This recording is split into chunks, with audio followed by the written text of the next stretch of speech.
주보를 가지고 계십니까? 주보에 있는 하이델베르그 요리문답 2주일 문답으로 함께 우리의 신앙을 고백드리고 찬송하도록 하겠습니다.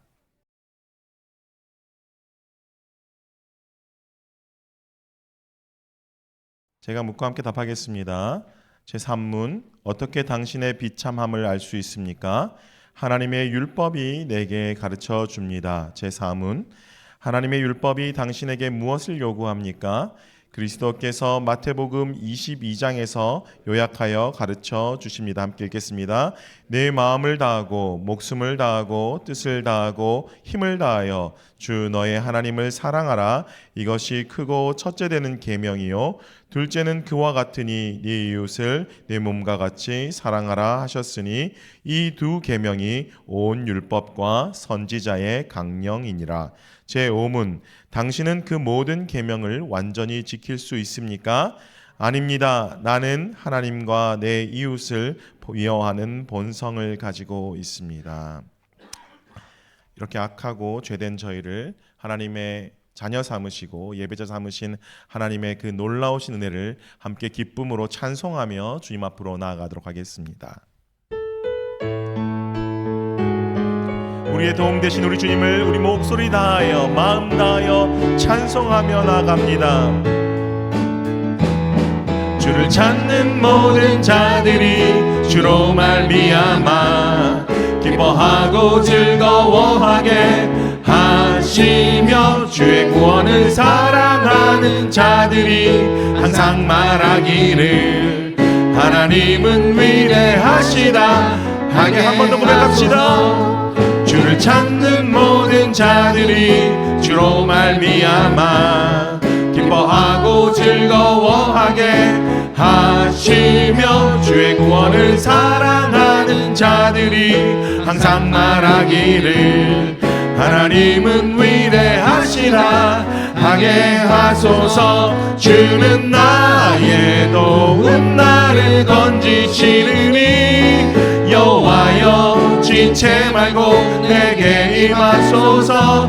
가난하고 궁핍한 내 마음 가운데 여호와여 속히 주를 찾는 모든 자들이 주를 찾는 모든 자들이 주로 말미암아 기뻐하고 즐거워하게 하시며 주의 구원을 사랑하는 자들이 항상 말하기를 하나님은 위대하시다 하게 주는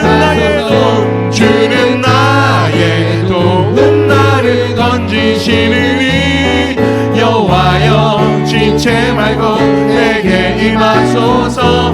가난하고 궁핍한 내 마음 가운데 여호와 주는 나의 도움이십니다. 주는 나의 힘이요 주는 나의 힘이요 주는 나의 힘이요 영원히 주를 의지하 주는 나의 힘이요 주는 나의 힘이요 주는 나의 힘이요 영원히 주를 영원히 하리 영원히 함께 고백합시다. 하늘 위에 주님밖에 내가 사모할 자 이 세상에 없네.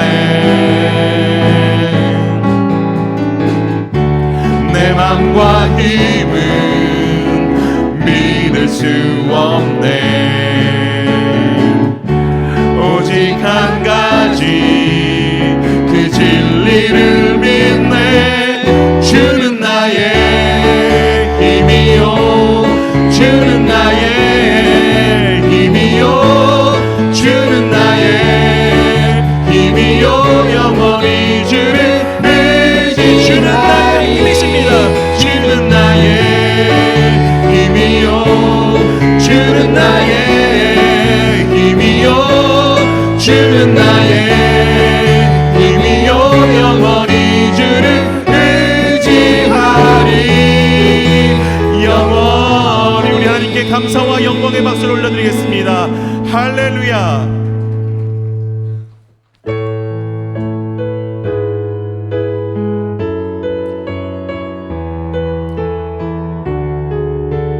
우리를 돌보시는 주님의 은혜를 함께 찬송합시다. 주 나의 모습 보네, 상한 나의 맘 보시네. 주 나의 눈물 아래 홀로 울던 맘 아시네. 주 사랑 내게 있네. 주 사랑 내게 있네. 그 사랑이 날 채우네. 주 은혜 내게 있네. 그대로 날 세우네. 세상 소망, 세상 소망 다 사라져가도 주의 사랑은 끝이 없으니 살아가는 이 모든 순간이 주 은혜 힘은 나. 세상 소망 다 사라져가도, 세상 소망 다 사라져가도 주의 사랑은 끝이 없으니 살아가는 이 모든 순간이 주 은혜 힘을 나. 주님만이 내 모든 것, 주님만이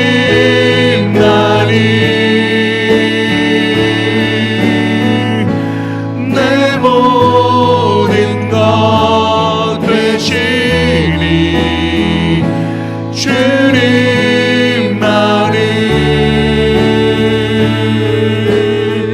더 알게 하소서.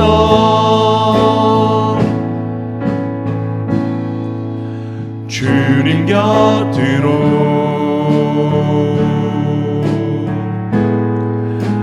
날 이끄소서.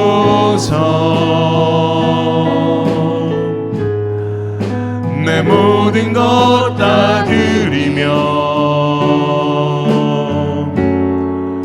주 음성 듣기 원하네. 나의 참 소망, 나의 참 소망.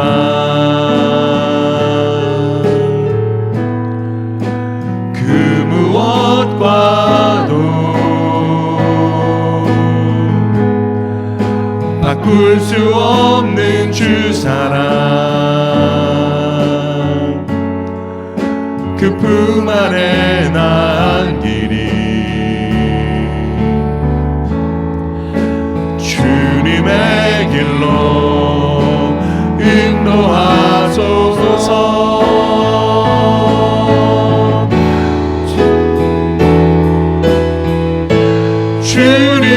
주님만이 내 모든 것 되시니 주님만이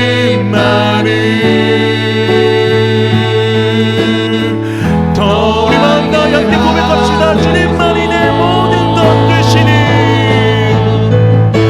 주님만이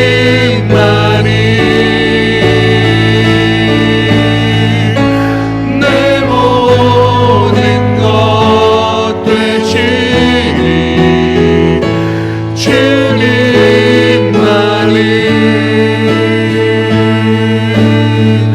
더 알게 하소서.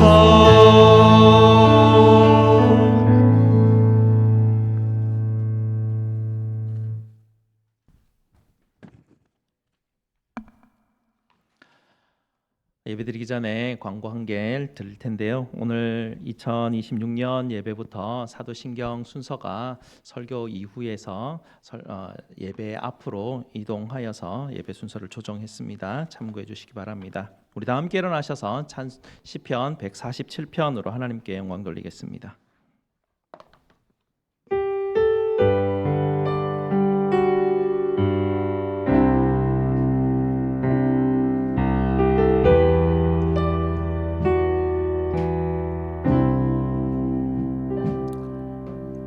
우리 주는 위대하며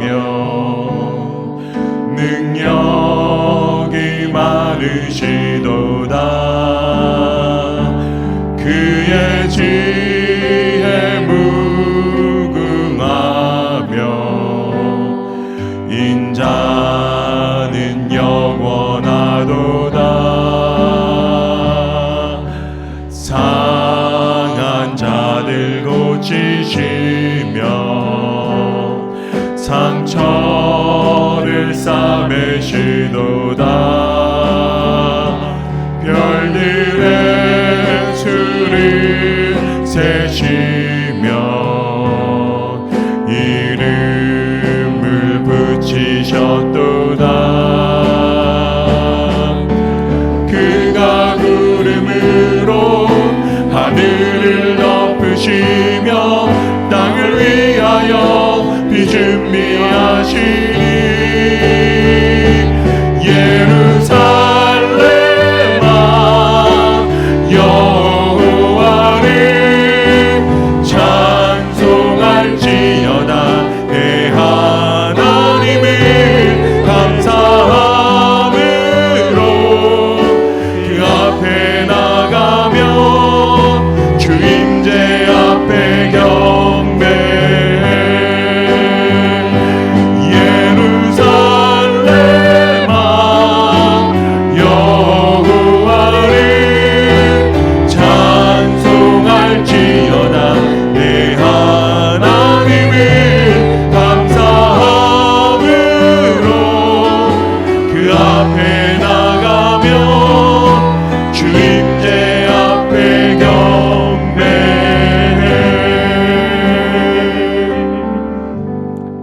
우리 하나님의 이름을 부르며 예배로 나아가겠습니다. 우리의 도움은 천지를 지으신 여호와의 이름에 있도다. 아멘. 예배에 나오신 여러분을 하나님께서 이렇게 축복하시며 환영하십니다. 하나님 우리 아버지와 주 예수 그리스도로부터 은혜와 평강이 있기를 원하노라. 아멘. 우리 다 함께 사도신경으로 하나님 앞에 우리 신앙을 고백드리겠습니다. 전능하사 천지를 만드신 하나님 아버지를 내가 믿사오며 그 외아들 우리 주 예수 그리스도를 믿사오니 이는 성령으로 잉태하사 동정녀 마리아에게 나시고 본디오 빌라도에게 고난을 받으사 십자가에 못 박혀 죽으시고 장사한 지 사흘 만에 죽은 자 가운데서 다시 살아나시며 하늘에 오르사 전능하신 하나님 우편에 앉아 계시다가 저리로서 산자와 죽은 자를 심판하러 오시리라. 성령을 믿사오며 거룩한 공회와 성도가 서로 교통하는 것과 죄를 사하여 주시는 것과 몸이 다시 사는 것과 영원히 사는 것을 믿사옵나이다. 아멘. 찬송 35장으로 하나님께 영광 돌립니다.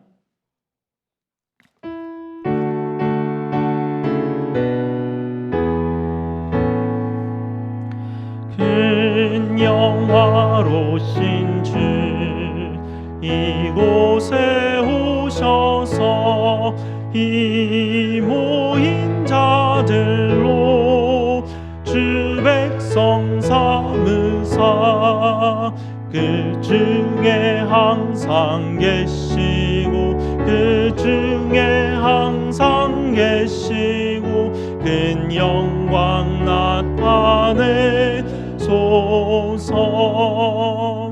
이 백성 기도와 또 예물 드림이 양내와 같으니 곧 받으옵소서. 주 예수 크신 복음을 주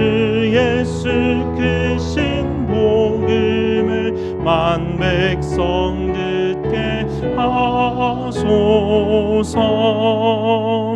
또 우리 자손들 다 주를 기리고 저 성전 돌같이 길하게 하소서.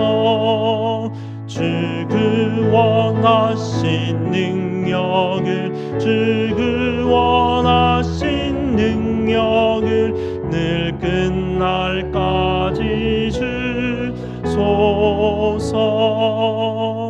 주 믿는 만민이 참 진리 지키며 예 성도들 같이 주 찬송하다가 저 천국보좌 앞에서 저 천국보좌 앞에서 늘 찬송하게 하소서.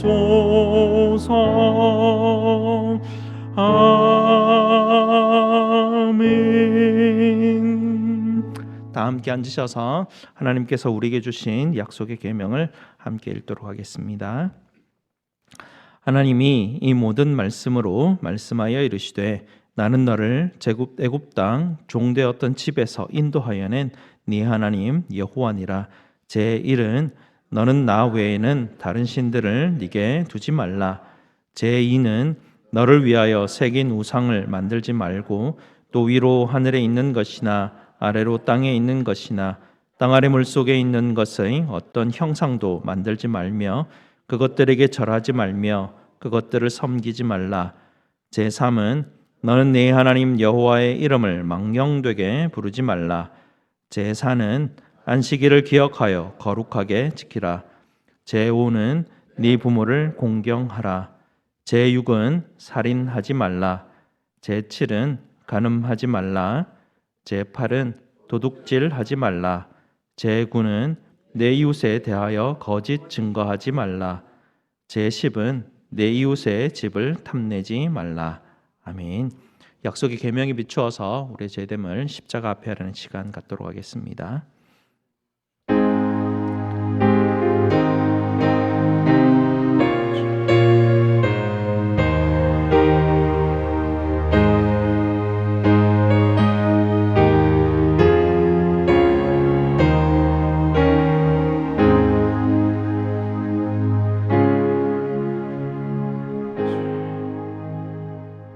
거룩하신 아버지 하나님께 찬양과 경배를 올려드립니다.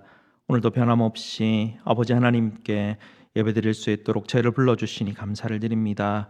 오늘도 주님의 십자가를 의지하며 아버지 앞에 나와왔습니다. 주님께서 우리에게 주신 계명에 비추어 우리 마음속에 어두워진 모든 것들을 깨닫게 하여 주시고 주님 우리에게 주셨던 복음의 말씀대로 십자가의 은혜로 하나님 다시 새롭게 될 수 있는 은혜를 허락하여 주시옵소서. 예수님 닮아 온유하고 겸손함을 허락하여 주시고 섬김과 사랑으로 살아갈 수 있도록 우리를 인도하여 주시옵소서. 오늘도 주님의 평강과 은혜를 소망하며 우리 구주 예수 그리스도 이름으로 기도드리옵나이다. 아멘. 우리 구주 예수님께서 저와 여러분에게 시편 34편 22절 말씀으로 복음의 확신을 주십니다. 여호와께서 그의 종들의 영혼을 속량하시나니 그에게 피하는 자는 다 벌을 받지 아니하리로다. 아멘. 이제 주님께서 우리를 깨끗게 하셨으니 기쁨으로 아버지께 기도드리도록 하겠습니다. 최중수 장로님 예배 위에서 기도해 주시겠습니다.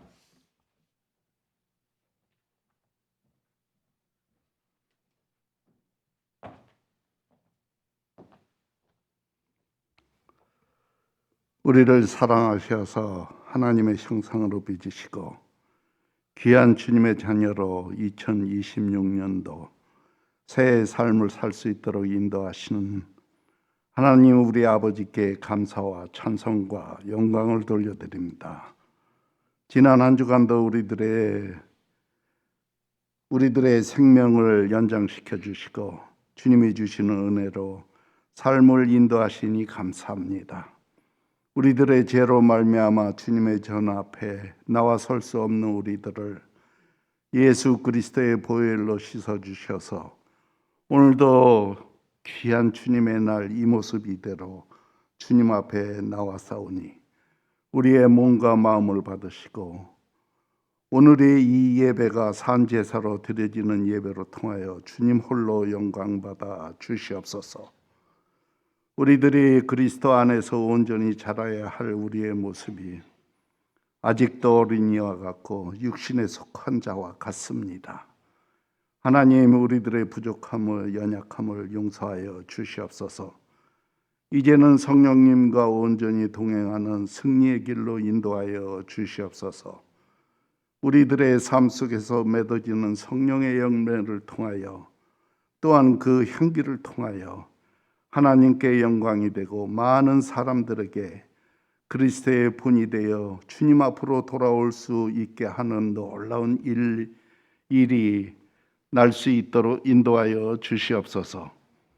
주님은 우리들의 삶의 모든 필요를 알고 계시는 줄로 믿습니다.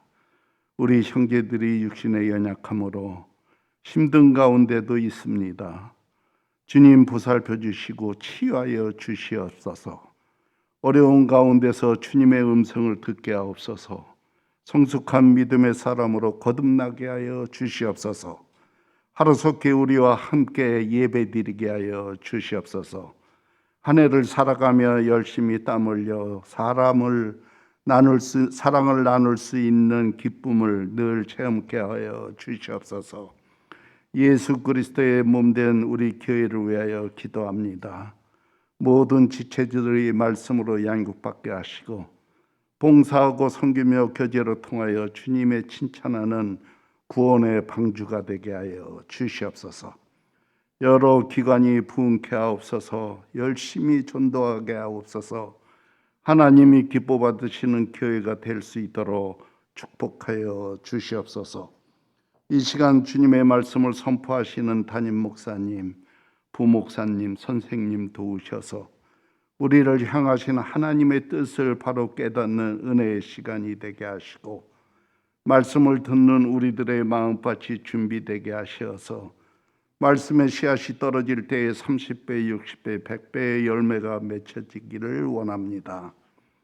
찬양을 드리는 대원들을 축복하시고 그들의 영혼에서 우러 나오는 찬양을 드리는 대원들에게 우리 하나님께서 함께하여 주시옵소서. 우리들이 그 찬양으로 아멘으로 화답하게 하시고 예배를 돕는 손길 위에 축복하시고 영원히 우리 중에 보좌에 되시는 예수 그리스도 이름으로 기도드렸습니다. 아멘.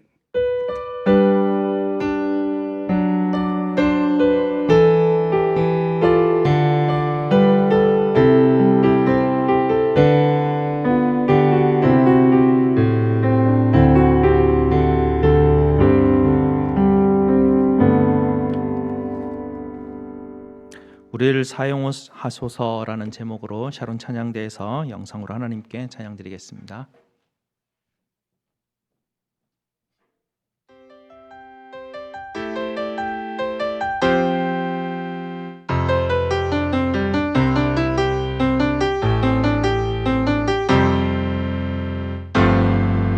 우리에겐 소원이 하나 있네. 주님 다시 오시는 그날까지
아멘. 감사합니다. 오늘 하나님께서 우리에게 주시는 말씀 보도록 하겠습니다. 하나님 말씀 에베소서 4장 22절에서 24절까지 말씀 보겠습니다. 에베소서 4장 22절에서 24절까지 말씀입니다. 제가 가진 신약 성경 314페이지입니다. 신약 성경 314페이지.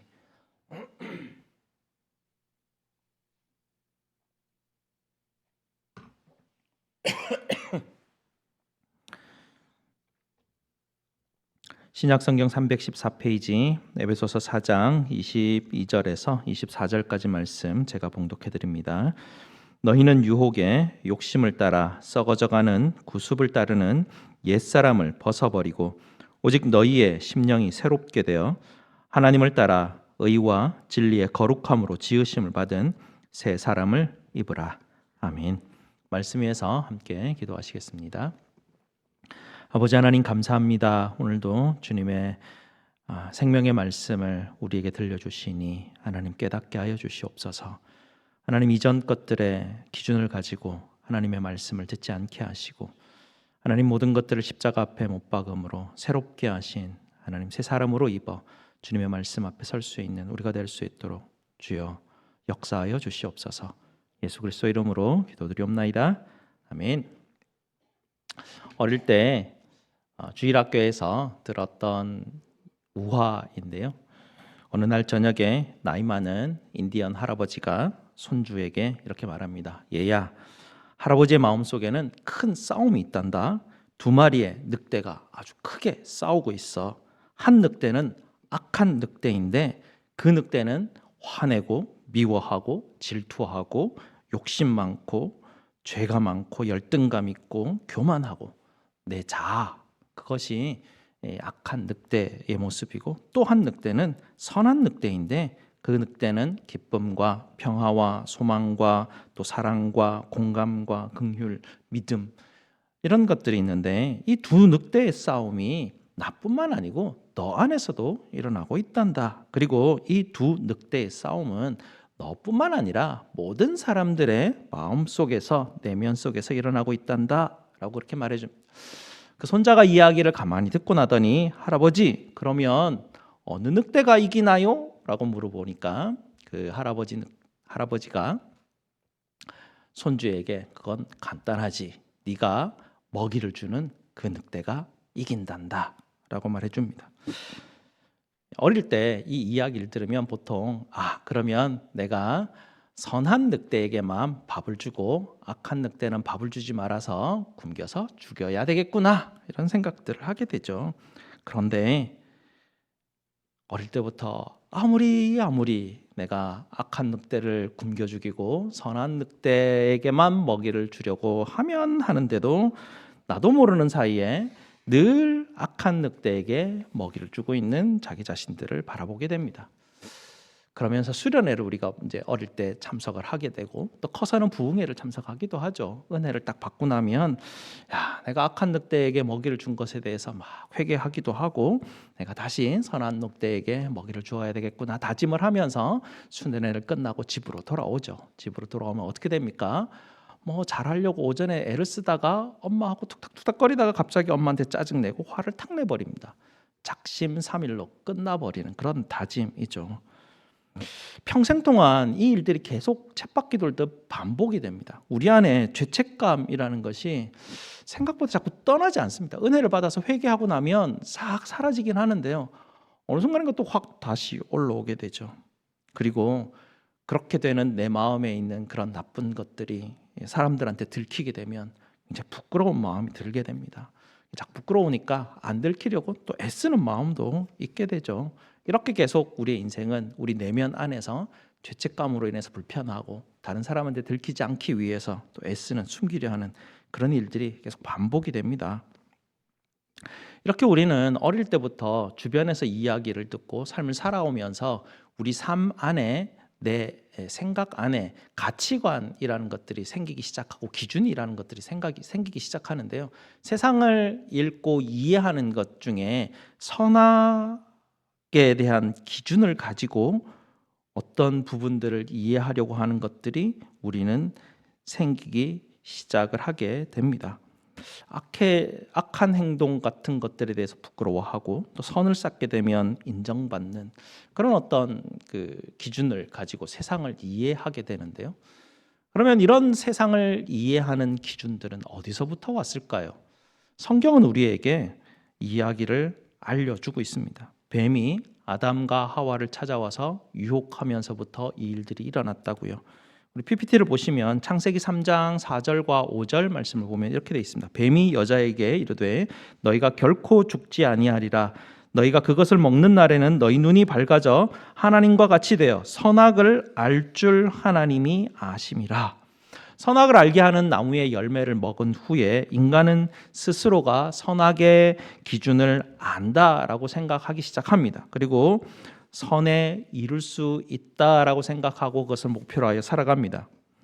성경은 창세기 처음부터 선악을 알게 하는 것은 뱀의 유혹으로부터 시작하고 있다라는 것을 우리에게 계속 알려줍니다. 하나님이 지으신 세상은 선악을 알게 하는 것은 뱀의 유혹으로부터 오는 것이고, 하나님이 지으신 세상의 가장 핵심되는 제1가치는 선악을 아는 게 아니라 하나님과 동행하는 것이다 라는 것을 창세기 처음부터 해서 계속 그 이야기만 우리에게 들려주십니다. 에덴에서 아담은 하와는 하나님과 동행하였습니다. 물론 사단의 유혹에 빠져서 잃어버리긴 했지만 그 이후에 에녹을 봐도 하나님과 동행하였다라는 기사가 기록이 되고, 노아를 봐도 하나님과 동행하였다라고 그렇게 기록이 됩니다.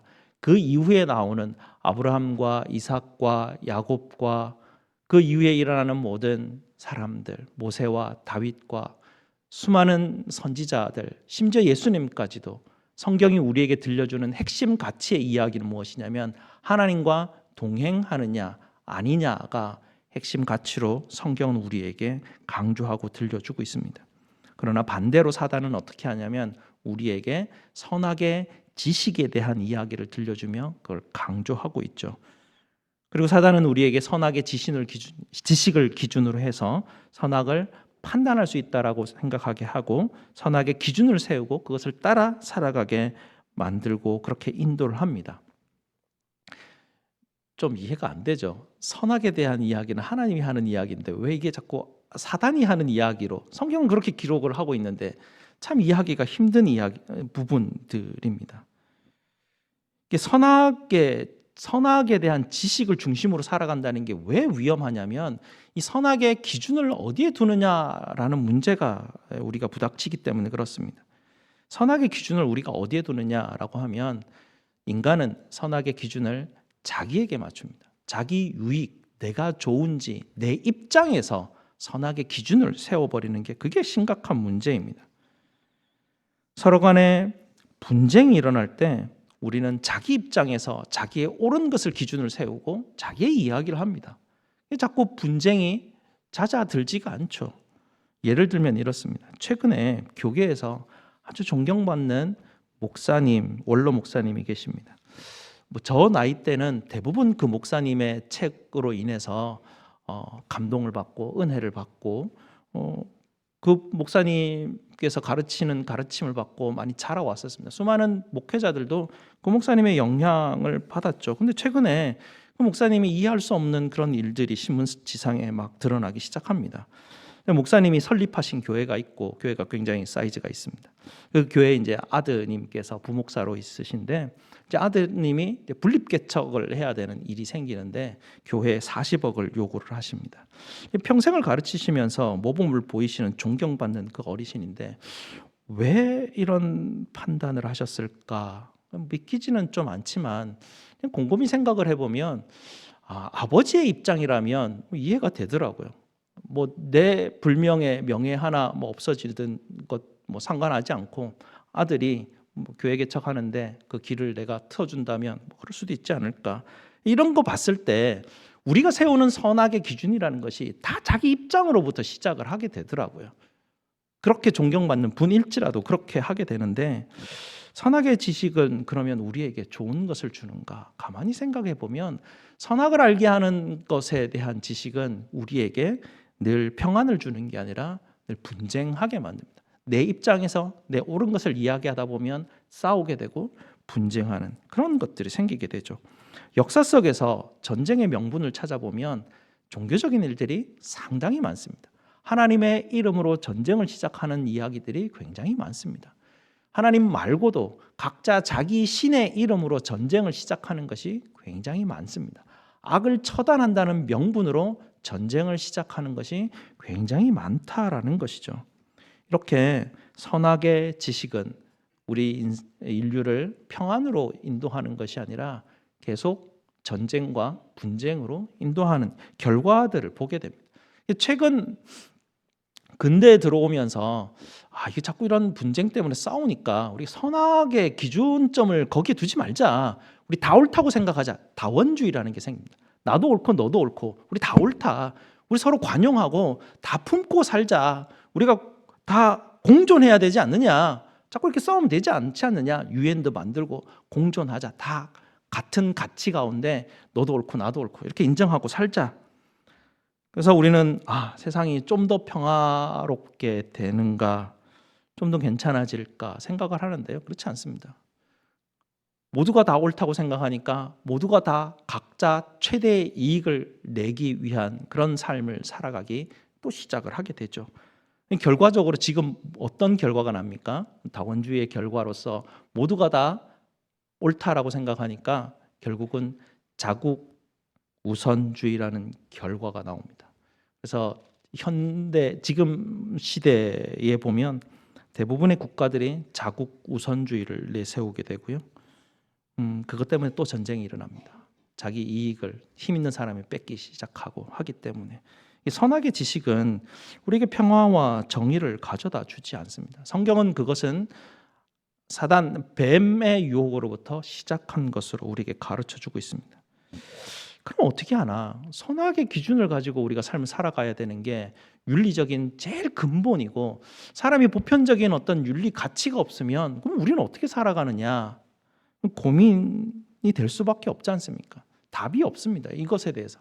이 인류는 다 결국은 이 상황 가운데 멸망으로 갈 수밖에 없는 상황인데 그래서 이제 성경은 우리에게 새로운 모델을 제시를 합니다. PPT 말씀 보시면 고린도후서 5장 17절 보시면 이렇게 되어 있습니다. 그런즉 누구든지 그리스도 안에 있으면 새로운 피조물이라 이전 것은 지나갔으니 보라 새 것이 되었도다.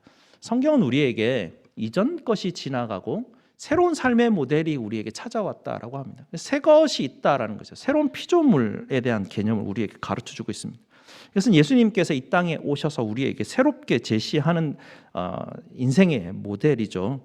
선악의 지식을 기준으로 한 이전 모델을 예수님께서 오셔서 끝장내버리셨습니다. 예수님께서 우리를 대신해서 십자가의 죽으심으로 그 모델로 중심으로 삶을 살았던 세상 끝났습니다.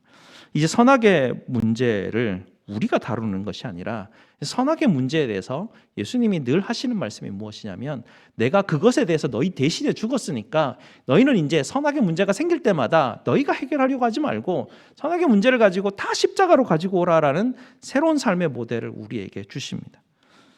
예수님께서 죄의 문제를 십자가에서 다 해결했기 때문에 그렇게 해야 된다라는 이야기를 가르쳐 주시는데요.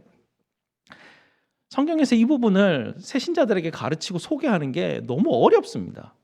이 개념이 완전히 다르거든요.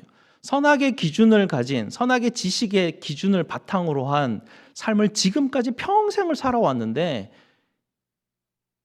이것 외에 새로운 기준이 있다라고 생각하면 참 이해하지 못하는 일들이 발생합니다. 이게 얼마나 힘들게 이해하기 힘드냐면 이미 교회를 다니고 있고 이미 신앙생활하고 있는 대부분의 사람들이 여전히 선악의 지식을 기준으로 해서 삶을 살아가고 있는 것들을 보게 되면 십자가의 새로운 이 모델을 받아들이는 것이 참 쉽지가 않구나라는 것을 우리는 깨닫게 됩니다.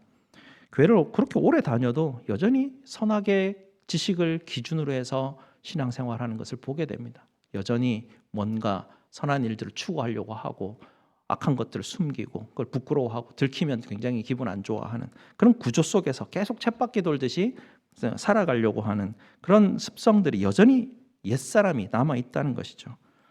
그런데 하나님의 말씀은 예수님께서 오심으로 해서 우리가 새로운 피조물이 됐다고 하십니다. 옛사람을 벗어버리고 새 사람을 입으라. 주님 그렇게 말씀하십니다. 그러나 여전히 옛사람의 삶의 기준을 가지고 그걸 유지한 채 새 사람을 입으려고 하니까 옛사람의 기준을 버리지 못하고 그걸 붙들고 있으니까 새 사람을 또 내 힘으로 막 입으려고 하는, 또 뭔가 그 쳇바퀴 안에서 헤어나오지 못하는 그런 모습들을 보게 됩니다.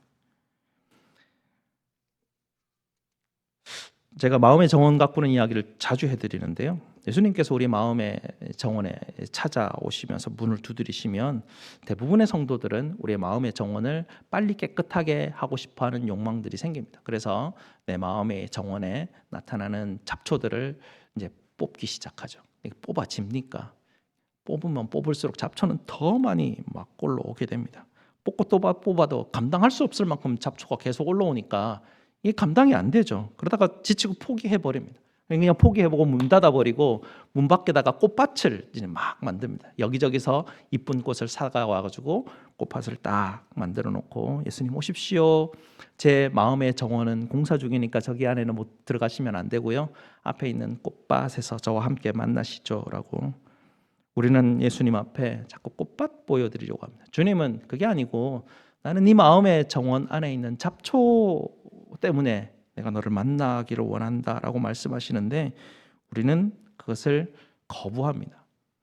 하나님께서 에덴에서 아담과 하와를 찾아오셔서 네가 어디 있느냐라고 말씀하실 때 그들이 숨고 하나님 앞에 나타나지 않았던 것처럼 여전히 우리도 예수님을 믿고 십자가를 믿고 회개한다고 하고 복음의 가치들을 우리가 따라간다고 하지만 여전히 옛사람의 습관 가운데 젖어들어서 우리는 무언가 하나님이 내 마음에 들어오려고 하는 것을 불편해 여기게 되고 내 꽃밭만 자꾸 보여드리고 싶어 합니다.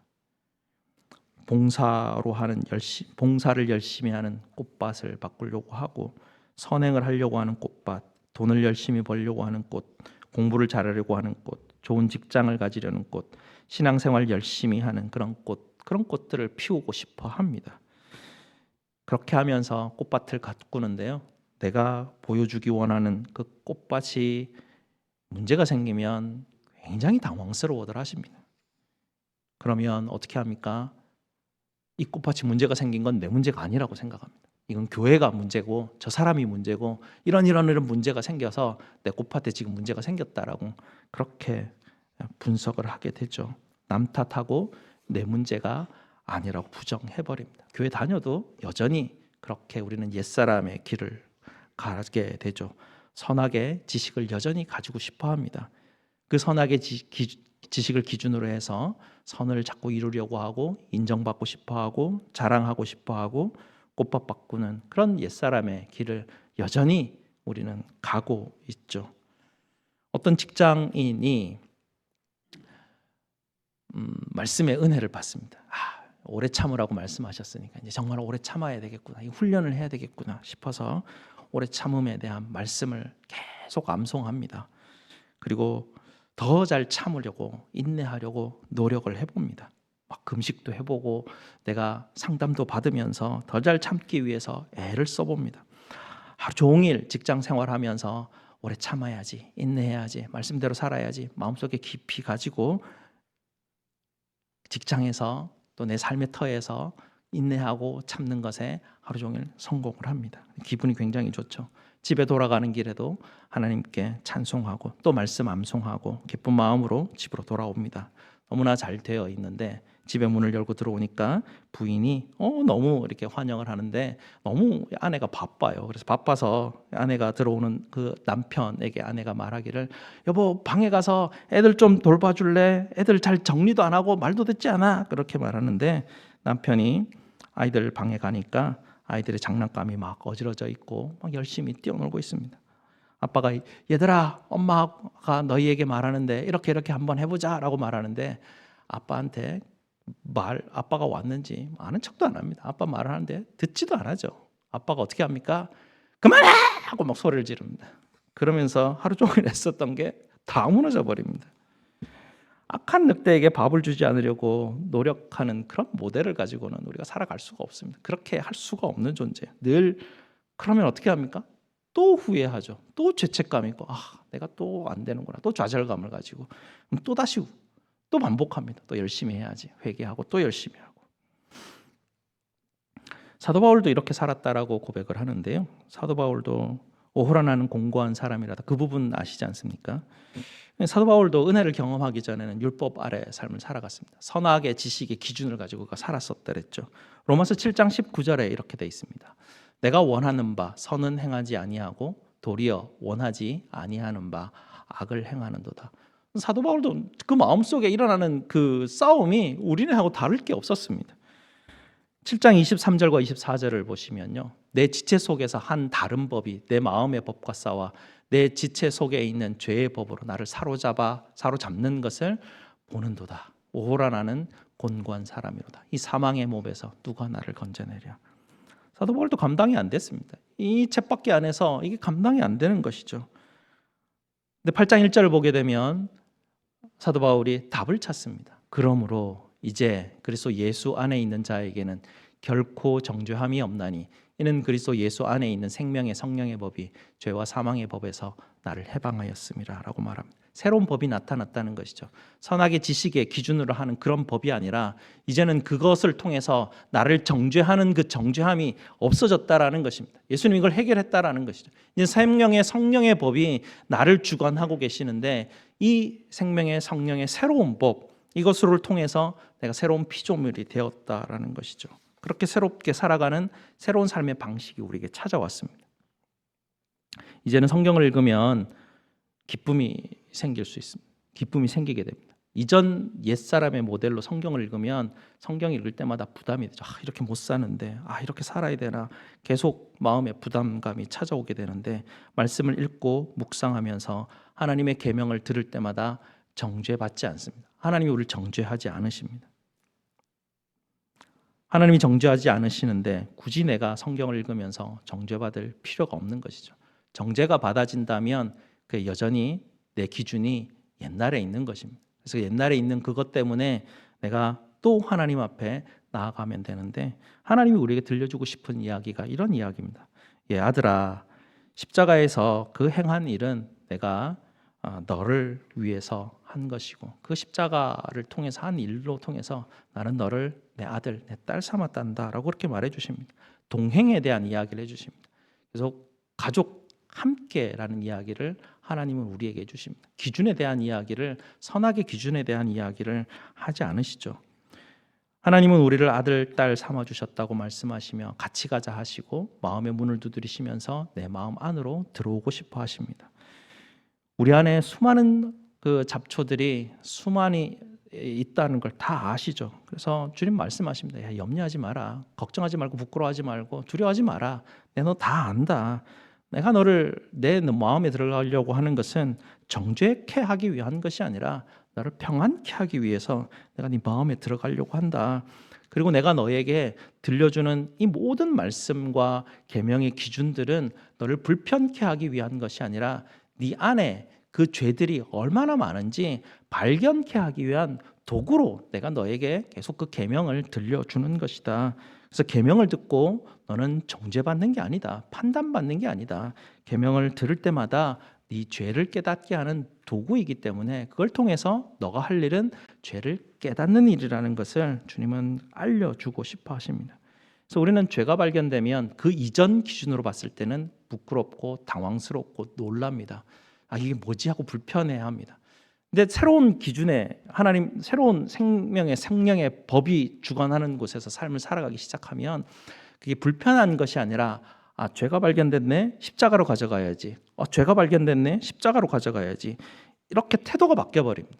그래서 죄가 발견되는 게 당황스러운 게 아니라 죄가 발견되면 그저 십자가 앞으로 자꾸 가기만 하는 그것을 하나님이 처음에는 우리에게 훈련을 시키십니다. 이게 첫 번째 훈련입니다. 예수 믿고 나온 다음에 가장 첫 번째 우리가 해야 하는 훈련은 그리고 평생토록 해야 하는 훈련은 뭐냐면 내 안에 불편한 것들이 생기면 불편한 것을 가지고 계속 십자가 앞으로 가는 겁니다. 내가 해결하려고 하는 것도 아니고 내가 감추려고 하는 것도 아닙니다. 계속 그거 하나씩을 십자가 앞에 가져가기만 하면 됩니다. 주님께서 뭐라고 말씀하시냐면 십자가 앞에 엄청나게 거대한 산이, 죄의 산이 쌓일 것이다. 그런데 걱정하지 말라라고 합니다. 왜냐하면 예수님의 십자가는 너의 그 어마어마한 태산 같은 죄를 다 깨끗하게 하기 위해서 십자가가 있기 때문이다라고 말해 주십니다. 삶을 살아가면 살아갈수록 내 죄가 더 깊어지고 더 크고 감당할 수 없을 만큼 엄청난 만달란트 빛이라는 게 이제 깨달아지기 시작하는 시점이 생깁니다. 죄를 자꾸 쌓아가다 보면 처음엔 요만큼 있는데 이게 자꾸 쌓아가다 보면 감당치 못할 정도의 어마어마한 그 거대한 산이 내 앞에 딱 보이기 시작하면 그때부터는 이게 만달란트 빛인 게 이런 거구나라는 어떤 순간이 딱 다가오게 되죠. 하나님 말씀하시는 것은 성령 하나님이 그런 때들을 우리에게 주시고 그 때들을 통해서 우리가 뭘 해야 할지를 하나님이 가르쳐 주신다라는 것이죠. 죄를 계속해서 십자가 앞에 쌓아가다 보면 우리에게 나타나는 게 뭐냐면 죄에 대해서 삶에 대해서 온유해지고 겸손해집니다. 아이고, 내가 이렇게 큰 죄인인데 나 같은 것이 뭘 어떻게 할까? 이런 마음들이 조금씩 생기기 시작하게 되죠. 그러면서 성령 하나님이 조금씩 우리로 하여금 예수님을 닮아가는 쪽으로 우리를 인도해 가시는 것들을 경험하게 됩니다. 우리가 처음부터 예수 믿고 난 다음에 우리가 보통 하게 되는 작업은 무엇이냐면 새 사람을 입는 데 되게 이렇게 포커스를 맞추기 시작합니다. 그래서 새 사람을 입는 데 자꾸 포커스를 맞추다 보면 옛사람의 기준이 해결이 안 된 상태에서 여기에 포커스를 맞추게 되면 여전히 선악을 지식을 가지고 새 사람을 쌓아가려고 하는 그런 열심에 대한 노력들을 버리지 못하게 되거든요. 새 사람을 내가 좀 더 많이 이게 입게 되고 더 많이 이루게 되면 내 자랑으로 바뀝니다. 내가 자랑이 있고 내 경력이 되고 내 경험이 되고 어느 정도 위치가 되고 내가 누군가에 대해서 이제는 말할 수 있는 그런 어떤 자신감도 붙게 되죠. 사람들한테 가르치려고 합니다. 사람들에게 이래야 된다 저래야 된다 기준들을 자기가 가지고 있거든요. 옛사람을 벗어버리는 작업을 먼저 해야 됩니다. 옛사람을 벗어버리는 작업과 새사람을 잇는 작업은 항상 동시에 일어나게 됩니다. 우리는 옛사람을 벗어버리는 이 작업을 자꾸 잊어버립니다.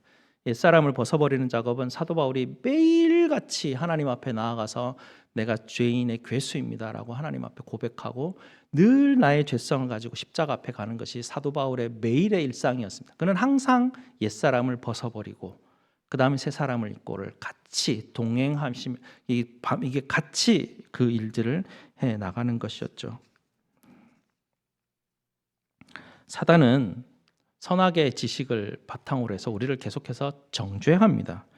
내 마음에 뭔가 이렇게 악한 것들과 잘못된 것들이 생길 때 내가 정죄받는다는 느낌이 들면 그게 사인입니다. 이게 정죄받는 거 사단이 사인이구나 이걸 생각하고 이걸 십자가 앞으로 가져가시면 됩니다.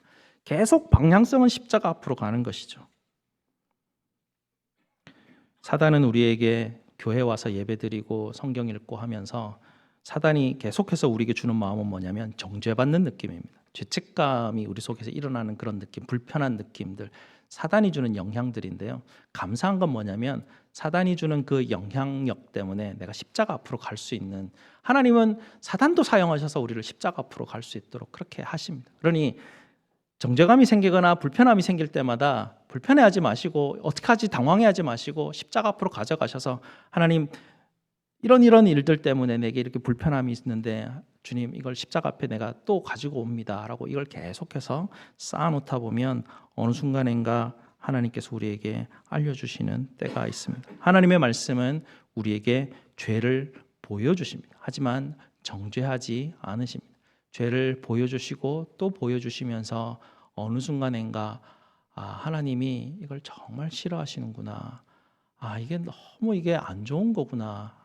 이게 하나님과 동행하고 하나님과 관계 가운데서 일어나는 거기를 중심으로 해서 하나님이 이거 싫어하시는구나 이렇게 나아갑니다. 그러니까 선악의 기준에 대한 게 아니라 하나님의 기준에서 하나님과 동행하는 기준에서 하나님이 이게 싫어하시겠구나, 좋아하시겠구나라는 느낌들이 조금씩 예민해지게 됩니다.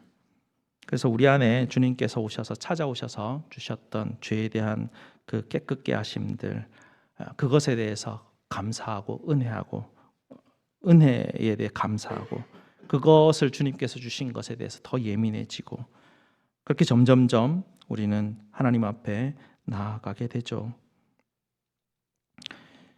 제가 제일 불편한 것은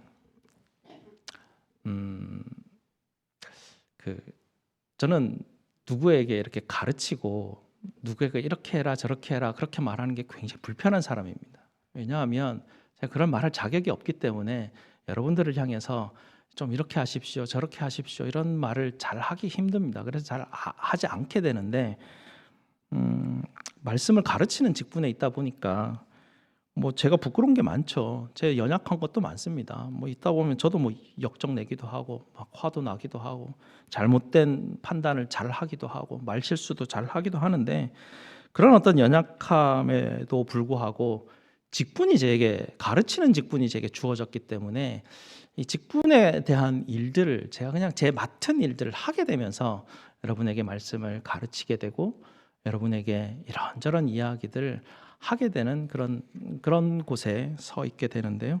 뭐 제가 자격이 있어서 여러분에게 뭐 설교하거나 뭐 이러 하십시오 저러 하십시오 그렇게 얘기하는 건 아닙니다.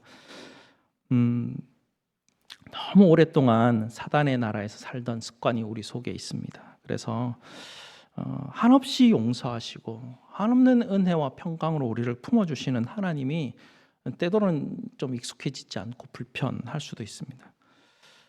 그러나 사단이 우리를 정죄하는 그 죄를 가지고 십자가 앞에 계속 하다 보면 예수님이 십자가에서 나를 용서하시는 그 용서의 그 사랑의 그 한없는 넓음과 깊음과 크기가 얼마나 큰지 우리가 점점점 알게 되는 것이죠. 복음의 능력이 여러분에게 임하여서 또 말씀이 여러분을 비추어서 여러분 각자의 죄들을 계속해서 깨닫게 하시되 정죄당하지 않고 그 죄들이 십자가 앞에서 다 용서받았음을 계속해서 깨달아 가시기 바랍니다. 이 놀라운 새롭게 하시는 은혜가 저와 여러분과 함께 하시기를 주님의 이름으로 축원합니다. 기도하시겠습니다. 아버지 하나님 감사합니다. 하나님께서 우리에게 정말 말할 수 없는 은혜를 베풀어 주시는데 우리는 그게 무엇인지조차 알지 못하는 무지한 가운데 있습니다. 하나님이 베풀어 주신 그 은혜가 어떤 것인지조차 알지 못하는 가운데 하나님 우리가 삶을 살아가고 있지만 이런 무지한 저희들, 자격 없는 저희들에게 찾아와 주셔서 지치지 않으시고 포기하지 않으시고 끝까지 우리에게 하나님이 주시는 복음의 은혜가 무엇인지 하나님께서 우리에게 주신 생명의 성령의 법이 무엇인지 하나님 그것을 우리에게 깨닫게 하시니 감사를 드립니다. 하나님 주시는 말씀 따라 하나님 끊임없이 주님 따라 동행하는 우리 성도들 다 될 수 있도록 주님 도와주시옵소서. 예수 그리스도 이름으로 기도드리옵나이다. 아멘. 우리 다 함께 하나님 앞에 봉헌하시도록 하겠습니다.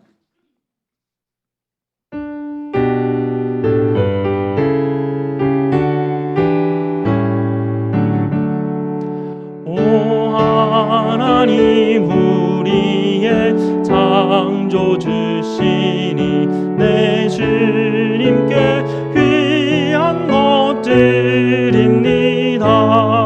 내 주께만 엎드려 경배드리며 내 주의 이름 높이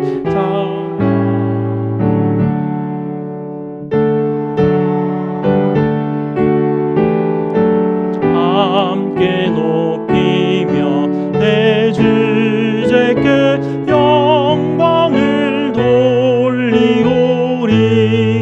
그 능력이 우리를 지켜주시니 주 하나님을 높이 찬양하네. 아멘.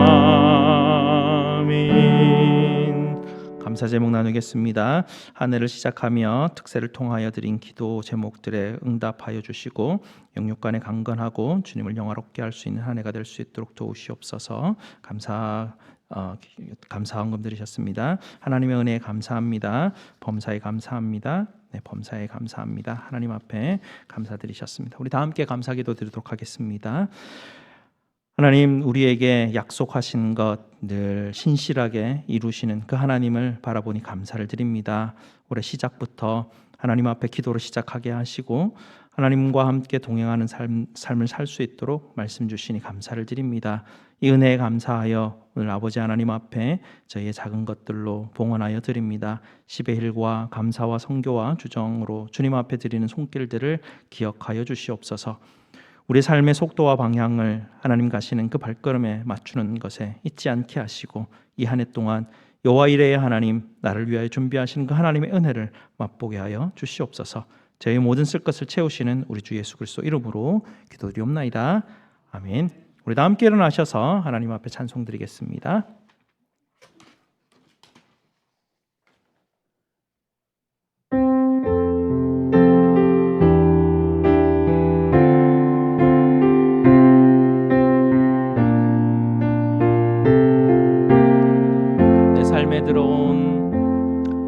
내 삶에 들어온 주님의 말씀이 내게 빛이 되시니 내 삶의 어두운 절망 가운데 소망 보게 하시네. 내 삶에 들어온 주님의 말씀이 나를 인도하시니 내 삶의 막막한 문제 가운데 주 뜻 보게 하시네. 말씀이 내게 역사하기를 내게 역사하기를 말씀이 내게 살아있기를 하나님 말씀을 듣겠나이다. 주님의 음성을 듣겠나이다. 아멘. 하나님의 복을 선포하도록 하겠습니다. 여호와는 너희에게 복을 주시고 너희를 지키시기를 원하며 여호와는 그의 얼굴을 너희에게 비추사 은혜 베푸시기를 원하며 여호와는 그 얼굴을 너희에게로 향하여 드사 평강 주시기를 원하노라. 아멘.